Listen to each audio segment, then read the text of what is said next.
cosa, es que nosotros tenemos que reconocer que ha habido un desastre para luego indagar las causas del desastre. Porque si aquí empezáramos por decir, no ha ocurrido ningún desastre, se ha producido la primavera de la Iglesia. Los que dicen lo contrario son profetas de las calamidades, como dijo Pablo VI, por cierto, en un primer momento de su pontificado. Pues entonces se terminó el asunto, no tenemos nada que discutir. Si nosotros, por el contrario, admitimos que ha habido un desastre, entonces tendremos que buscar la causa del desastre. Y tendremos que buscar una causa del desastre que sea proporcionada a la magnitud del desastre.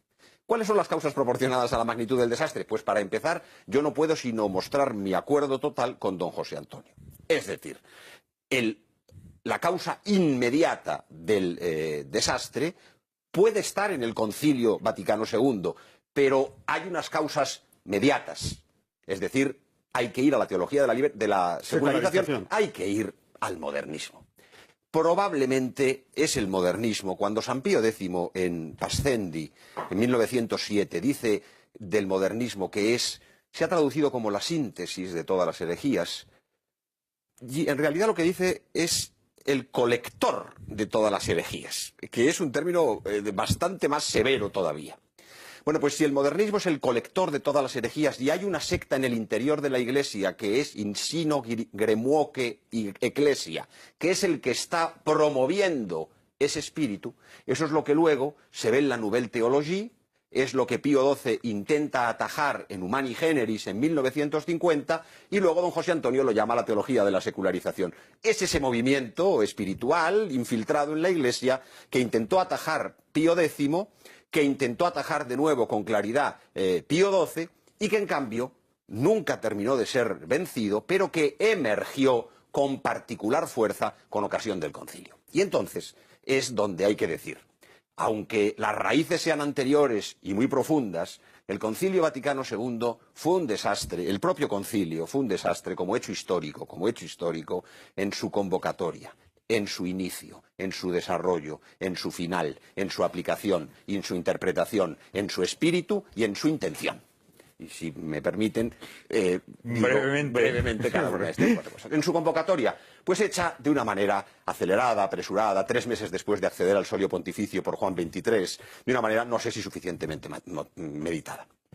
En su inicio, pues porque los documentos que habían sido, los esquemas que habían sido cuidadosamente preparados y que eran resultado además de un interesantísimo sínodo romano de 1960, el primero que tenía lugar desde Trento, y que no ha sido suficientemente estudiado, por cierto, y cuyos resultados son extraordinariamente ortodoxos en la línea del pontificado de Pío XII, son inmediatamente arrumbados y sustituidos por otras. Un desastre.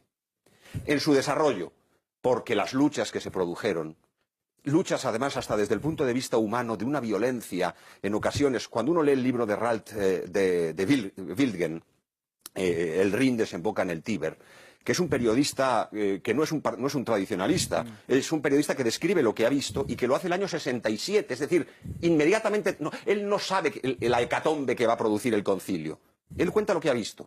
Bueno, pues hay anécdotas infinitas, no voy al anecdotario, si hay ocasión, seguimos luego. En el final, porque Pablo VI tuvo que salvar in extremis con su intervención magisterial documentos que eran tan ambiguos que no garantizaban la verdadera transmisión de la fe. Que Pablo VI tuviera que poner la nota previa al capítulo 3 de Lumen Gentium a propósito de la colegialidad, diciendo que la colegialidad no tenía significado jurídico. Que Pablo VI tuviera que poner la nota previa a Dignitatis Humanae para explicar que la doctrina tradicional de la Iglesia quedaba intacta, lo cual estaba contradicho inmediatamente en el texto. Que Pablo VI tuviera que zanjar la discusión sobre el problema del control de la natalidad para dejarlo abierto para un momento posterior, gracias a Dios porque Humanae Vitae en este punto salvó las dificultades y por eso levantó toda la animadversión contra Pablo VI, que a partir de ese momento no fue el mismo. Sufrió extraordinariamente. El Papa bendecido, el Papa querido, ya era el Papa odiado. ¿No? En su aplicación e interpretación, queridos, la aplicación e interpretación del concilio no la hicieron unos extraterrestres que de repente unos textos buenísimos del concilio los agarraron estas otras personas caídas con paracaídas. No, los aplicaron los mismos que habían hecho el concilio.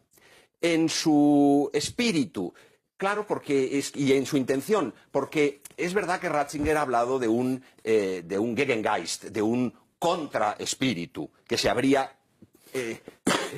dominado, se habría adueñado.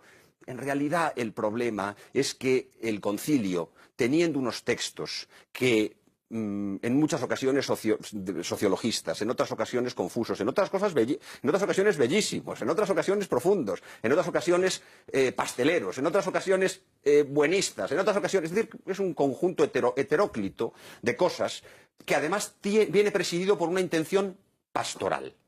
Don José Antonio ha dicho eclesiológico. Bueno, yo no voy a negarlo, pero la declaración de que el concilio era pastoral, de que no pretendía definir dogmas...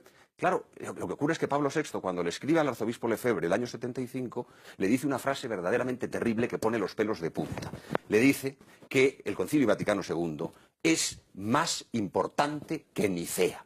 Claro, eso verdaderamente implica una cosa muy profunda sobre la intención. Yo creo que lo que hay que rectificar del concilio no son los textos, sino la intención, porque es la intención la que sobre la letra ha determinado una aplicación y una interpretación que solamente ha ido ahondando la destrucción.